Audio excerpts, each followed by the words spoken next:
Hi, welcome to Notes from a Drama Watcher, a podcast about East Asian dramas. It's part review, part recap, so there will definitely be spoilers ahead. Let's go!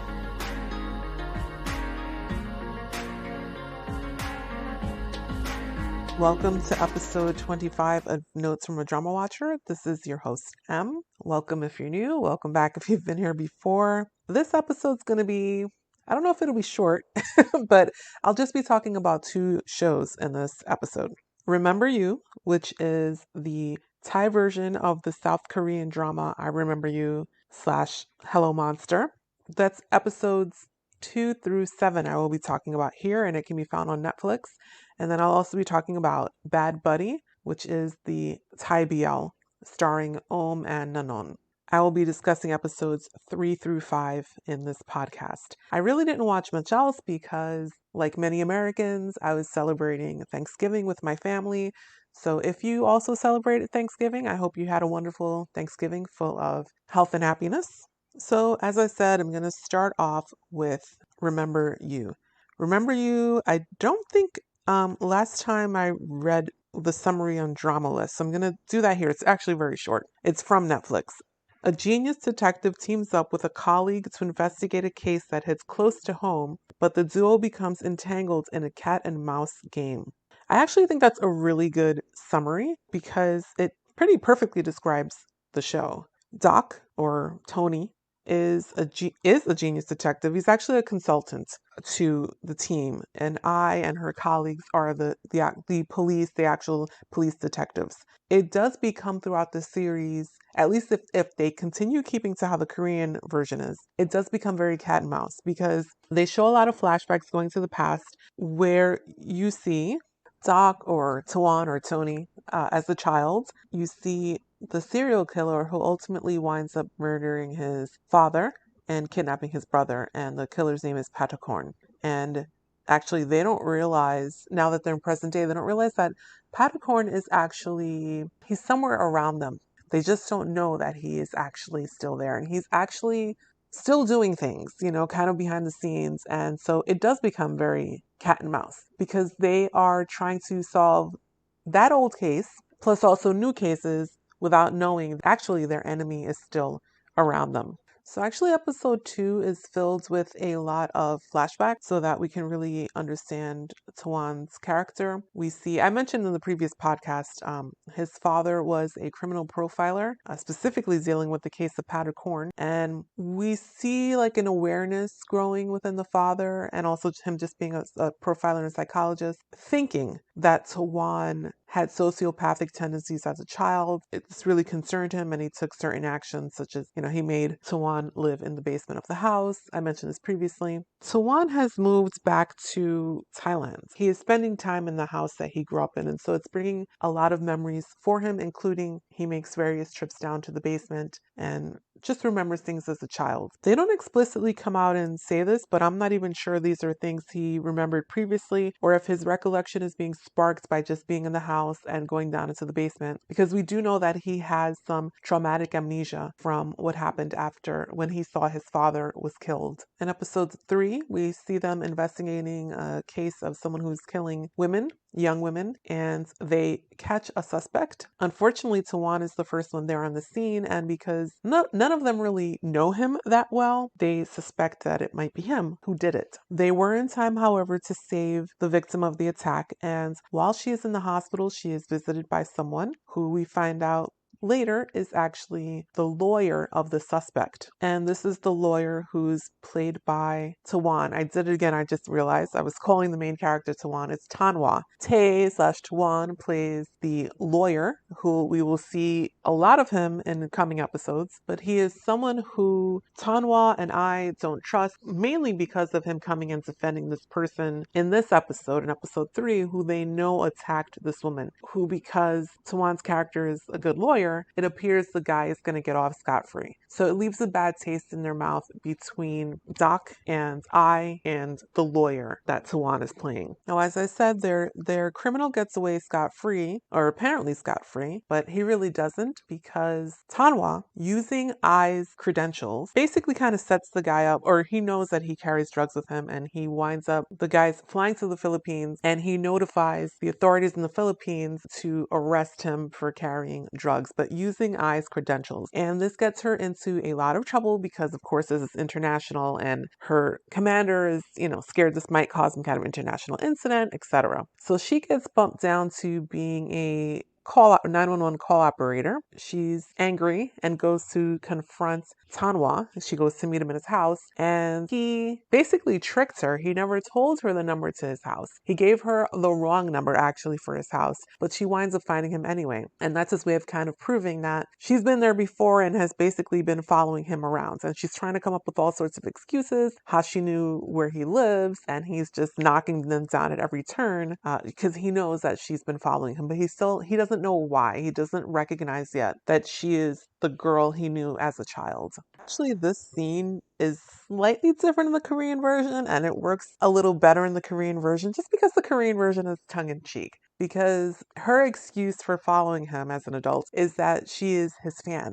That's not her real reason, but that's what she tells him to explain why she knows where he lives. In the Korean version, Jang Nara's character also says the same thing, that she's a Sesang fan, which is like a stalker fan in Korea. But when he tries to get close to her and she's like backing off and he's like, don't you want me this close? Aren't you a fan? And she starts saying, no, I've changed my mind, etc. In the Korean version, what she says is that she now likes a younger group of guys like EXO, which what makes it funny is, as I said in my previous podcast, mentioning EXO is kind of tongue-in-cheek because in the Korean version, Dio from EXO is playing the younger version of the serial killer. So they didn't, in this version, even have her mentioning at all, oh, I don't like you, I like this person now, whatever. I guess because the younger version of the serial killer is not being played by an idol of any sort, a Thai idol. But that's like the slight difference of that scene.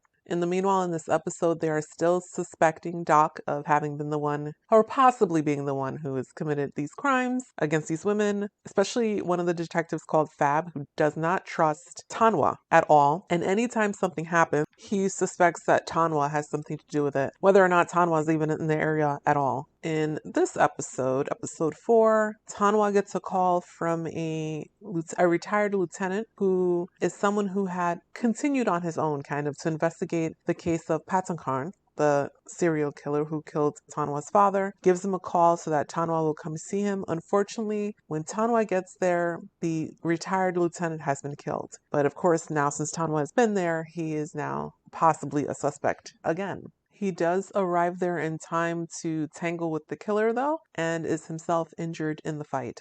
But knowing that he will just be considered a suspect again, he leaves and actually goes to hide out in Ai's apartment without her knowing. Now, again, because of what happened previously when she was busted down to being a 911 operator, she's not in on the loop of the investigation, but she did receive a call from one of the detectives letting her know that he was a suspect to just let them know if she spots Tanwa, which she decides not to do, and lets him hide out in her place and investigate with him the murder of the lieutenant. Because she's itching to get back on the detective team, she obviously does not want to stay as a 911 operator. Episode 5 just continues their investigation into the murder of the retired lieutenant. They go back to her place. They're still investigating, and she tends to his injury. And there's another slight difference here, which I'm very curious as to why they made this change. It's not a big thing, but which is why I wonder why they changed it. So after she tends to his injury, she winds up falling asleep next to him on the rug because she had said before, you're not allowed to leave this circle. It's a circle rug.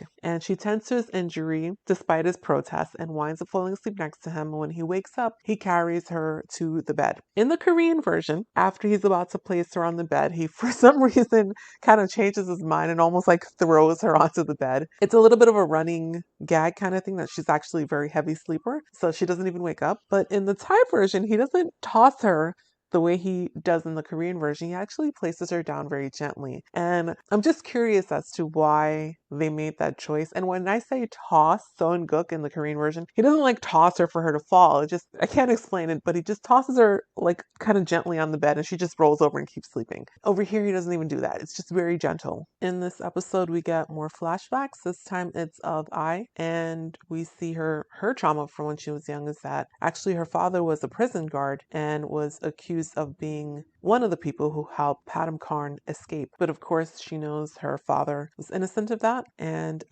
it just changed the course of her life. And it's probably why she became a detective, because she did experience bullying and things like that from the people around her, because it was obviously such a big case that it was on the news and everything. And everyone knew who her father was and therefore knew who she was. In episode 6, we see that Ai has been reinstated to the detective squad. We also get to see Tanwa as a teacher. He's a professor in criminal studies, and he's giving a lecture to a group of students about mental illness and genetic inheritance. And actually, one of the students in his class is Nanon. This is his guest spot that I had mentioned in the previous podcast. The character he's playing here is someone whose father was actually a murderer, and he is scared that he himself will become a murderer as well. He's wondering if it is genetic, and he winds up speaking to Tanwa after class and sort of saying what the situation is and what he's scared of. Tanwa appears to have almost like an instant affinity with him, because this is something Tanwa is worried about for himself, right?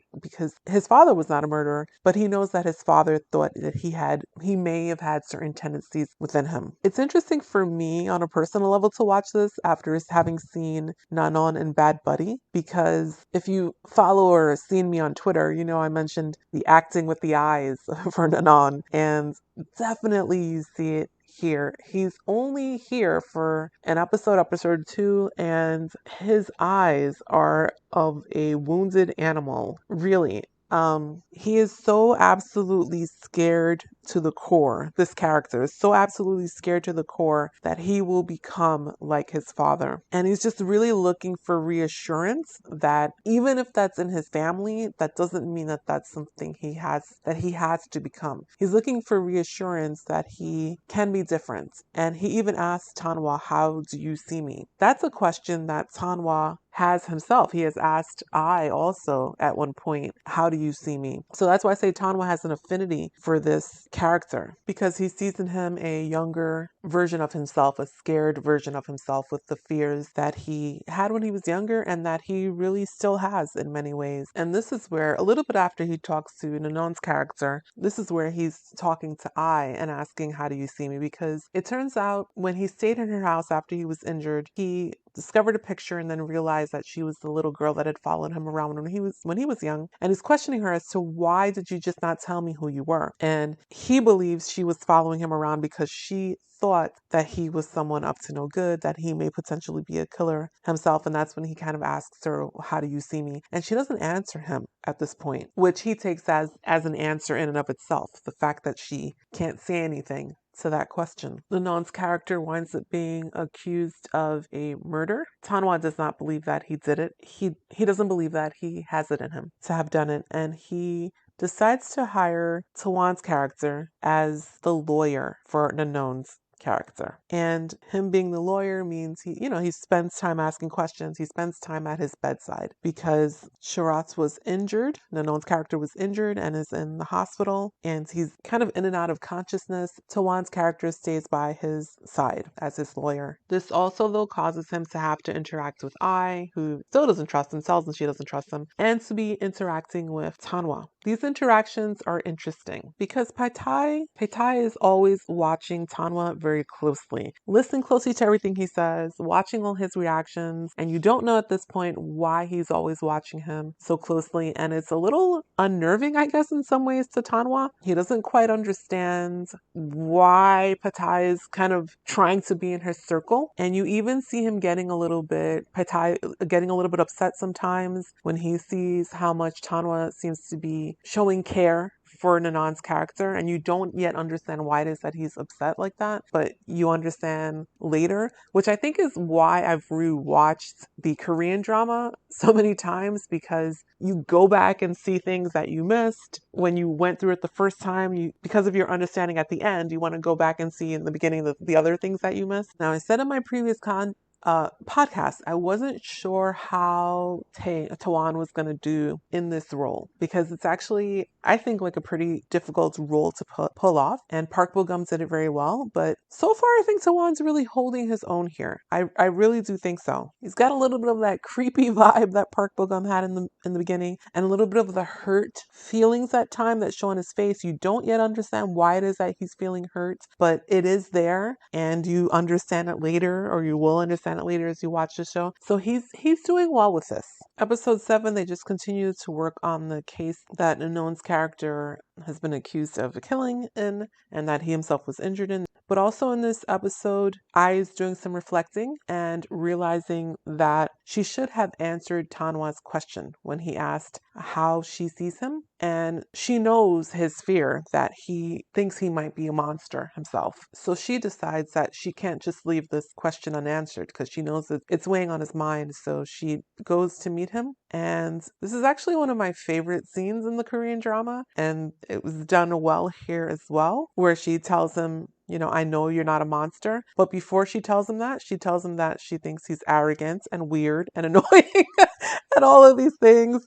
She says that first, and then she's like, but I don't think you're a monster. Like, I don't think you're a bad person, and you should not think that way about yourself either. And this is important because this character, like I said, he's not sure. He's not sure of himself. Even as intelligent as he is and as self-assured as he seems, he still thinks that he might have this tendency. And you can see the relief on his face when she tells him flat out, you are not a monster. I don't think that about you. So she actually decides that they should be buddies, basically. And I guess as part of her team building, decides that they should go to an amusement park and hang out, which is what happened in the Korean version also. And it's just as funny because he's very much a fish out of water and such a serious person. And she's kind of dragging him along on this team building thing. And he's just like, what is going on? Amusement park, actually, Lieutenant Ai doesn't notice, but Tanwa notices that they're being followed by someone, or he thinks he may have a glimpse of someone following them. He's just not sure. And later on in the episode, we actually see Pei-tai, the lawyer, looking through his phone, and we see pictures from the amusement park. And he's just wondering to himself, are they really close, Ai and Tanwa, or how did they get so close? And probably with a little bit of jealousy. And again, at the time, you don't realize why, but then you discover later why he is so bothered every time someone gets close to Tanwa. And so that was episodes 2 through 7 of Remember You. So on to Bad Buddy episodes 3 through 5. If you have not started watching Bad Buddy yet, do yourself a favor and go start watching it. Unless you're someone who likes to wait until the end so that you can binge everything. Normally, I'm okay with binging, but with this one, with Bad Buddy, I actually feel like I like watching it week by week, even though it's torture in a way. But on the other hand, you have the whole week of anticipation, knowing that you're probably going to see something really good at the end of the week. I'm feeling kind of like I felt when Tale of a Thousand Stars was out, that I was eagerly awaiting each week's episode, knowing that it was coming and knowing that it was probably going to be good. It opens with Pran working on a song and having some trouble. Remember, they're actually, I don't know if I mentioned before, they're actually planning to compete in the Freshie song contest. And he's working on a song and he's having trouble with it, and why it's telling him, stop thinking about it and feel with your heart, think of your memories, anyone that you've had a crush on before, anyone you've had feelings for before. And we see Pram thinking to himself and having memories of Pat when they were in high school. And it's a flashback to when they were in the music club together, and he was playing on his guitar and Pat forgot his pick. and he's having trouble with the guitar. I'm sorry, not Pat, Pram. And Pat comes in and sees him having trouble. What he does is cut up his ID and uses the picture part of the student ID and makes it into the shape of a pic and gives it to Pram to use. And in present day, we see Pram with a big smile on his face having this memory. Yet more evidence that Pram has had feelings for Pat since high school and is actually aware of his feelings that he has for Pat. And that's part of what makes him so kind of closed off to Pat in a way and hiding his feelings because he knows that it's not something that would be accepted by Pat, really. Pat, he doesn't think feels from that way, but just accepted by their families because we know of the tension between the families. Now, back in episode 2, the two different friend groups got into a fight near the bus stop and they destroyed the bus shelter. And the ones who started the fight, though, apparently, were Pram's friend group. And so they are responsible for repairing the bus stop. And so that's also weighing heavily on Pram's mind, even though he wasn't there with them when they were fighting. So it's really not his responsibility in that sense. He I believe, was with Pat at the time, but he still feels that sense of responsibility in helping his groups pay for the bus shelter, which is going to cost a lot of money. So they're really trying to figure this out. The same night that he was working on the song, he, I guess, goes out to get something to eat, and there are no empty tables at the food truck where he goes. And so he asks someone he sees with an empty seat in front of them whether he can sit there. And the person has their back turned to him, and it turns out to be Pat, which of course Pat's kind of smirking at him, but lets him sit there. And they get into a whole thing while eating. It's a very ridiculous scene in many ways. Then when they get back to the dorm, Pat challenges Pram to a race up to their rooms, and Pram is like, yeah, no way, I'm not racing you. And of course, right after he says that, he runs off and Pat has to catch up. And this ridiculous race up a flight of stairs where they're sort of knocking into each other and tripping all over the place. And then when they finally get to their rooms, they're completely out of breath and winded. It's funny because when you watch enough Thai dramas, you see a lot of product placements in Thai dramas. They can be pretty jarring at times, but I have to say Piaf, the director, actually did a good product placement here because after they finish the race, Pram pulls out a inhaler, it has the word black on it, black inhaler, and is sniffing it, and Pat's trying to grab it and make him share and whatever. And I'm just sitting there watching going, I wonder where I could get that. So he did a good job with it because actually I went onto Twitter later and I think I was looking on Reddit and a bunch of people were mentioning the same thing and wondering where they could find one. So good job, Piaf, in incorporating the product placement seamlessly into the scene, into the current storyline. After they both go into their separate rooms, you see Pram kind of smiling because even though he acts in certain ways as if Pat is irritating him, he also just kind of has fun when he's with him. Now, just after this race is when Pat's friends come to visit him, and that's when he finds out about the fight that had occurred at the bus shelter. Pat's sister goes to visit Pat and tells him that Pram was at their parents' shop looking for supplies to help fix the bus stop. That's when Pat finds out really just kind of how much trouble Pram's friends group is in terms of the cost or them trying to repair this bus shelter. He tries to talk to Pram. Pram is kind of ignoring him, but he does find out that this time the fight started because of the video that was posted showing Pat's friend group when they were basically harassing Y, who is Pram's best friend, at his workplace. So, in this episode, Pat keeps trying to talk to Pram, but Pram really wants nothing to do with him because, it's his friend, Pat's friend group, that has gotten them into so much trouble. And really, his friend group is kind of a problem. I'm not sure why Pat hangs out with them. Really. Hopefully they change later. I don't know if they will. But in any case, Pat just really wants to talk to Pram. Pram wants nothing to do with him. And Pat finds a way where he can help Pram to get money. And it's through a design contest. And he lets Pram know about it in the only way that he can, which is another funny scene in the school library. And Pram finds the flyer about the contest, decides to enter it, goes to the place, and who should show up there but Pat, who even kind of steps in during the presentation when Pram runs into some trouble during the presentation. They actually work really well together as a team if they only allow themselves. Even when they're working together, Pram can be kind of prickly at times. He's kind of trying to hold Pat at arm's length, but Pat is not someone who can be really held at arm's length, at least not if you're Pram. Maybe with other people he can. But for Pram, they've just always been in each other's orbit and they were away from each other for a while. But now that they're back together again, Pat is kind of not going to allow himself to be held at arm's length. He, in his own way, wants to be there for Pram. Even later in the episode, we see Pram going over to the bus shelter with his sketch pad, trying to get some ideas about how he wants to do the bus shelter and who should show up there for, but Pat. Pat helps Pram to kind of flesh out his ideas, to be a sounding board. And that whole conversation between them at the bus shelter is very interesting as well, because Pat at first is like, okay, let's pretend that we're a couple and, you can be the girlfriend, I'll be the boyfriend. Pram is like, why should I be the girlfriend? And Pat's just like, okay, I'll be the girlfriend. Like, whatever. He doesn't care. And I like that he just does not get hung up at all on anything about gender roles, whatever. He's just like, okay, let's figure out what we need to do to flesh out our ideas and make things work. And actually, I've been watching some of the behind the scenes stuff and reading some translations that thank goodness some fans have done on Twitter.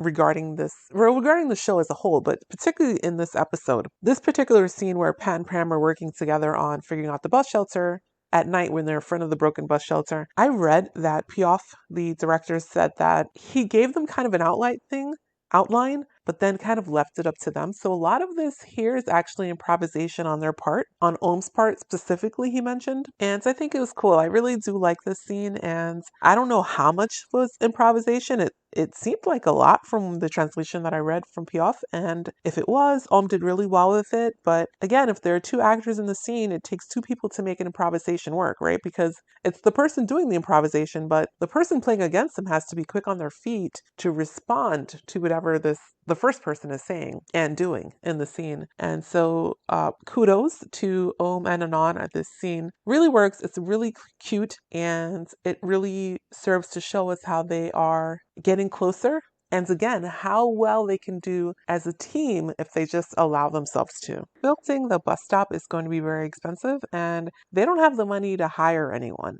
Just getting the supplies and incidentals are enough. They have to figure out how they're going to get this bus shelter built. And so basically, Nanon and Ohm come up with a bit of reverse psychology or psychology with their friend groups and say like, well, Pat's group has to rebuild the shelter, but that shelter, as Pram points out to Pram's group has to rebuild the shelter, but as Pat points out to his friend group, if Pram's group rebuilds the shelter, they'll have basically like an ownership of the shelter and they won't get to use it. So they really should help to build the shelter as well so that both groups can use it if they want to, because it's this big competition.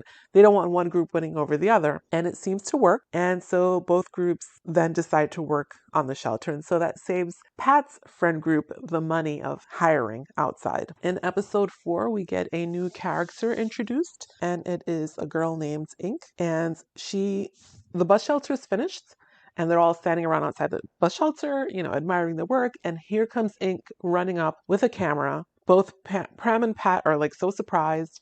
And then you see a flashback of the past, and it turns out she knew them in the past. She went to their high school. So Pat kind of like runs off with her because he has to get her away from the group. Because remember, their friends do not know that they actually know each other from the past. And they're afraid that Ink will blow their cover. So Pat rushes her off so that he can explain to her what's going on. And Pram is looking after them concerned. You realize why, and it's because he knows that in the past, Pat actually liked or had a crush on Ink. Now that she's here again, you see these feelings resurface in Pat. He starts to get a little confused because, he's remembering his crush from high school. He still has this kind of crush, he thinks. When she showed up, I was a little bit worried at first because one thing I can say about a number of BLs that I've seen is that sometimes there's this tendency to put the toxic female character in there. Luckily, she's not like that at all.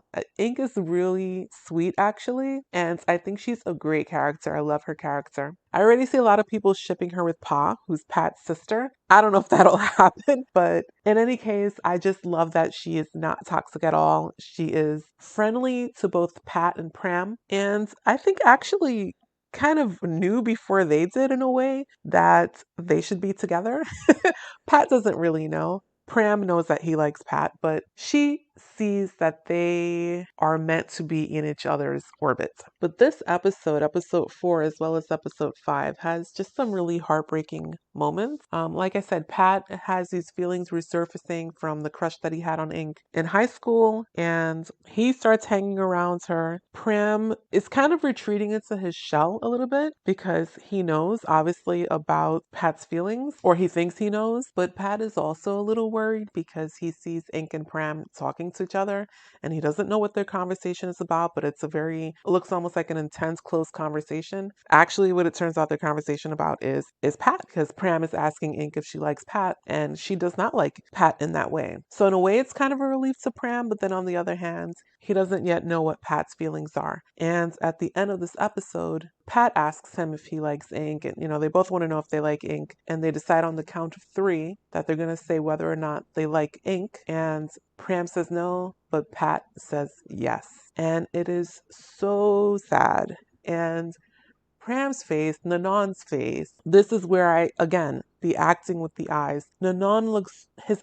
Pram's eyes look so wounded and so sad in that moment. He does wind up crying, he sheds a tear, but even before the tear, you just see the wounded look on his face. I don't know that he was expecting a different answer from Pat, but you can tell he was definitely hoping for a different answer. And Pat is just there kind of chattering away, having no idea that Pram is basically like having a breakdown next to him, a quiet, lonely breakdown. Now, this whole discussion they're having at the end takes place in Pram's room because Pat is locked out of his room. He doesn't have his key, so he spends the night in Pram's room. In the morning, Pram goes off to school, realizes that he has left the song behind that he was working on. So he asks Pram to put it onto a thumb drive and bring it over to the school for him. And it's kind of a funny scene because actually at the end of episode 4, when Pat is in the room, of course he doesn't have anything with him because he was locked out, didn't realize he was going to be there. And so he borrows a shirt from Pram to wear and remarks on the scent of the shirt. He loves the smell of the shirt, which actually is, he's saying he loves Pram's smell. And so in episode 5, when he goes to the school, he's still wearing the same shirt. Pram is like, why are you still wearing the shirt? And Pat's like, there's nothing wrong with wearing the shirt again. And then he's like, oh, but what's great about this shirt is that it has a wonderful smell to it. And, Pram is just looking at him like, what? What are you talking about? And then Pat is like, yeah, it's great. Let me show you. And he winds up starting like grabbing at Pram and trying to sniff him basically. And at that moment, Ink walks over and catches them, which of course makes them all flustered. On the one hand, Pram is just flustered to be caught in this weird kind of position. Pat is flustered because he's still thinking he has this crush on Ink. And, his crush has just caught him like pawing at some guy and trying to sniff him. Ink is just like, oh, love is in the air, which of course Pat is denying. Ink knows what's up. So Pat, not knowing what to do about his crush on Ink, asks his sister Pa for advice, and she starts giving him 3 or 4 signs to look for in someone else to know whether or not they return your affection or whether or not they like you. And Ink does not follow any of the signs. Pat realizes she doesn't like him in that way. He realizes this when they're having a lunch together, him, Pa, and Ink. He gets a call from the music shop to pick up something that he ordered, and he winds up leaving the lunch. And who does he bump into but Pram in the music store? He doesn't see him at first, but they go reaching for the same guitar, and they both grab it at the same time, and they wind up touching hands. And that's when Pat looks over and realizes that Pram is there. You can see the wheels starting to turn in his head, and he's counting down all of the things that Pa has said happen when you like someone. And that's when he starts realizing that in actuality, it looks like he may have feelings for Pram. And he almost goes running off out of the music store because he just doesn't know how to deal with his feelings. Now, a little bit of time passes and days, and he winds up going to Pram's room to ask for the headphones that he had lent him before. While he's there, Pram gets a phone call, and it turns out to be from Y, who is his best friend. And that's when we begin to see a little bit of jealousy kicking in on Pat's part because he's hearing one side of the phone call. And Pram is like speaking so friendly to Y and also inviting him to his house for dinner. This is making Pat jealous because how could Y be invited to the house for dinner? But really, as things stand, that was never going to be him anyway, right? There's no way Pram's mom was going to be inviting Pat over to dinner at their house. She wants Pram to have have nothing whatsoever to do with Pat or his family. But still, he's jealous, even knowing these things. And that jealousy will come into play later in the episode. In this episode, the Freshie Music Contest finally happens. And after the contest, both groups get drunk, separately. Pat is waiting for Pram in front of the dorm. He's got a bag with him. He's going to give him some lotion that he had used when he was staying over at his house earlier, and he had left him a note saying, I'll replace this. And while he's waiting, who should drive up on a motorcycle but Y and Pram? Pat's jealousy causes him to act out in this moment. He's like goading Pram to try to get Pram kind of to admit that they know each other and even maybe that they're friends. Y, of course, has no idea what's going on. He doesn't know they're friends. He doesn't know they know each other. He's just like seeing this tension between them and sees Pram, grabbing onto Pat, and Pat sort of being belligerent in that moment, and they just get into a tussle. Y does throw the first punch at Pat. Pat punches him back, and you can tell by his face was about to go after him again, but Pram is able to push him off and separate them, yelling at both of them to just back off. This episode, again, more heartbreak, more angst. They separate. Pat goes upstairs, takes a shower, tries to sober up, is looking for Pram, doesn't find him in his room, and heads up to the roof, and there is Pram. And Pram is just like, what is up with you? Like, what are you doing? You can't keep behaving this way, kind of thing. Like, we're not anything to each other. We're not even friends.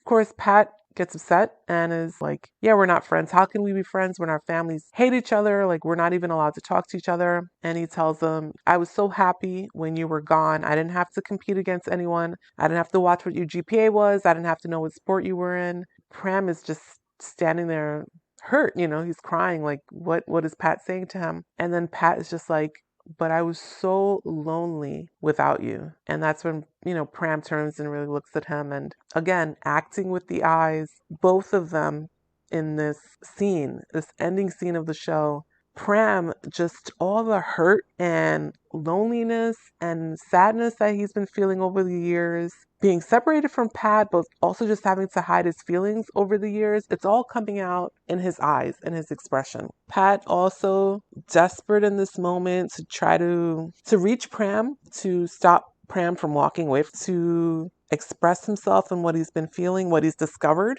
recently about what he's been feeling. And then I don't know why. I don't know if it's because it's early in the show, it's only episode 5 or what, but they have a kiss. And I was just, for some reason, very shocked. I just wasn't expecting it. I don't know why, but I just was not expecting it. And it was actually genuinely surprised when they shared their kiss. And apparently there's 2 versions of this. So I've been watching it on YouTube on GMM TV, but it's also on live TV in Thailand. And to keep it PG-13, it's a much shorter kiss. I haven't seen that. I haven't seen the Thai live version. It's a much shorter kiss. But in the GMM TV one, they really kiss. There's the kiss, the first kiss, and then Pram reaches for him and pulls him in again. And then Pat is pulling him and holding onto his hair. There's just this desperation in the kiss. This is the years of pent-up loneliness and wants and need and everything. Everything's coming out in this kiss. And when they finish kissing, it's still sad. Not everything's been answered in this kiss. Pat looks so relieved. He's got this smile on his face. I describe it as feeling as if he's coming home, his questions have been answered in that kiss. But Pram's just like full out crying and just walks away. And Pat is just looking after him as Pram leaves. And Pat is relieved, like I said. He feels like his questions have been answered. He's feeling good. Pram, I think, is scared out of his mind. He's been used to all of these years being in his shell, holding it in, knowing that Pat had no idea. But now it's all out there. Now Pat knows. Pram completely reciprocated the kiss, and he's been exposed now. And even if he now knows that Pat also likes him, it's like, so what? Their families still hate each other. Their friends still do not get along.